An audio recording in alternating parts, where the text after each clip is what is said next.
Welcome to the Get Fit Guys quick and dirty tips to slim down and shape up. My name is Ben Greenfield, and I'm the Get Fit Guy.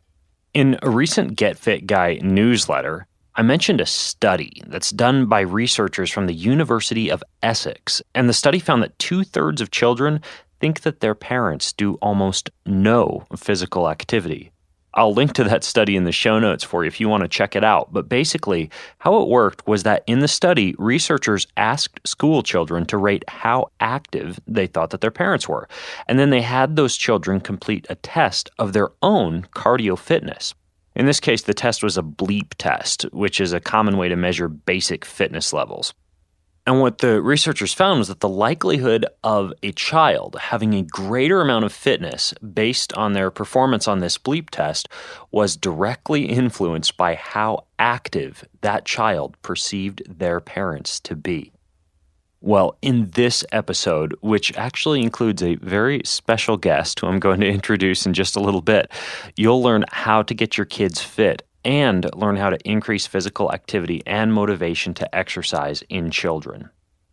Okay, so let's talk about how parental fitness actually affects kids. As you just learned, kids who are under the impression that their parents don't exercise very much don't appear themselves to be exercising very much. And this results in a dramatic decrease in their fitness compared to peers who rate their parents more highly in the physical fitness department. Now, it's important to realize that the children's ratings were not based on whether they thought their parent had big muscles, a skinny waist, or a six-pack, or any other aesthetic value, but it was rather simply based on whether or not that parent did any physical activity. So, how can you act on this information to get your kids more fit? Well, first of all, you need to be the example, whether that means hitting the gym a few times a week, going on frequent walks, or avoiding long periods of time sitting on the couch watching TV.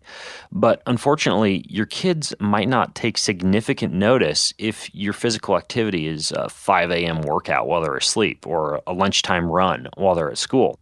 So you need to take things one step further and make your activities readily apparent to your family, even if you're not necessarily doing the physical activity in front of your children. For example, at breakfast or dinner, you can tell your kids about your workouts or share a story from the gym. You can announce when you go for a walk or a run, or you can try to keep some home fitness equipment in plain sight around the house or in a dedicated fitness room, which you should frequent regularly. Just keeping a gym room isn't enough. You have to actually use it. Well, what else can you do? Today, we're actually very lucky to have a special guest to help us figure that out. Parenting expert and my fellow Quick and Dirty Tips host, Mighty Mommy, aka Cheryl Butler, is here to give us 3 fun fitness strategies to keep our families active. Thanks, Ben. I'm thrilled to be here to tell Get Fit Guy listeners about the easy ways that I keep my own brood of 8 kids moving instead of sitting and attached to their electronics. Here are some fun and easy ways that we kicked it up a notch with movement and, more importantly, with lots of fun. One thing we do is we play a game called Notice the Neighborhood. We have 2 dogs that absolutely love to go for walks.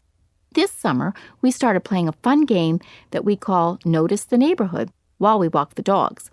Before we head off for the walk, I print a list of 10 random items I want my kids to find during the walk. For instance, yesterday, I asked my boys to find 1 fruit tree, a house with a bird bath, a Chevrolet vehicle in the driveway, a house with green shutters, and a few other items. We had to complete the walk and the list within 45 minutes, so this made us walk at a brisk pace. There are 2 big hills in our neighborhood, too, so this added to the intensity of the walk. But because the kids were excitedly trying to find the items on the list, they hardly noticed we were working out. They have enjoyed this so much that they are requesting the walks, and the dogs are really benefiting, too. Another thing we do is I got pedometers for everyone in the house. When pedometers became all the rage a few years ago, I simply had to have one. I was amazed to see that getting in the recommended 10,000 steps per day was always much easier when I was wearing the pedometer regularly because I had a good sense of how much I was actually moving. My kids noticed I was wearing one, and they would ask me throughout the day to share with them how many steps I had taken. I finally decided that they should be keeping track of their own steps, not mine. So I got each of them a pedometer, and boy, were they ever thrilled. They even got competitive with one another towards the end of the day to see who was going to reach 10,000 steps first. This was a great way to keep them in tune to how active they were, and the healthy competition encouraged more activity. One of our favorites is holding yard tournaments. One of my favorite childhood memories is of spending hours in our family backyard playing kickball, wiffle ball, and freeze tag. My siblings and I played outdoors for hours, only stopping for a quick snack or a bathroom break.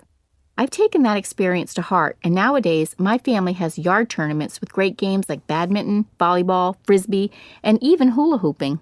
I buy silly prizes from the dollar store and award the winners. Time spent in your own backyard with family can truly be the most memorable, and there is no end to the activities the whole family can participate in, especially when these games are enjoyed on a regular basis. We hold our yard tournaments throughout the entire year, winter included. If you don't have a backyard, don't worry. You can do the same thing in your local park or playground. My hope is that someday my children will pass this active tradition down to their own families. Thanks, Cheryl. These are great ideas, and I'll definitely try some of these out on my kids this week. So at our house, here's what I do. I make it a goal at least once a week to take my 4-year-old twin boys on a stroller, walk, or run, and play at least an hour of some kind of a sport with them, whether it's tennis, basketball, baseball, or even just backyard or living room wrestling. I also announce loudly whenever I'm stepping out the door for a run or a bike ride, and when I bring them to the gym for kid care, I tell them what I'm headed upstairs to do. For example, Daddy's going to go run on the treadmill and lift weights, and I'll come back and get you in an hour.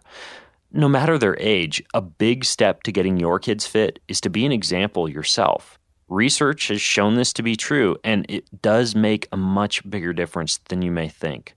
So if you have more questions about how to get your kids fit, then you could email me at getfitguy@quickanddirtytips.com, or better yet, you could join the conversation at facebook.com/getfitguy. And until next time, this is the Get Fit Guy asking you, what are you waiting for? Go get fit and make sure your kids know about it.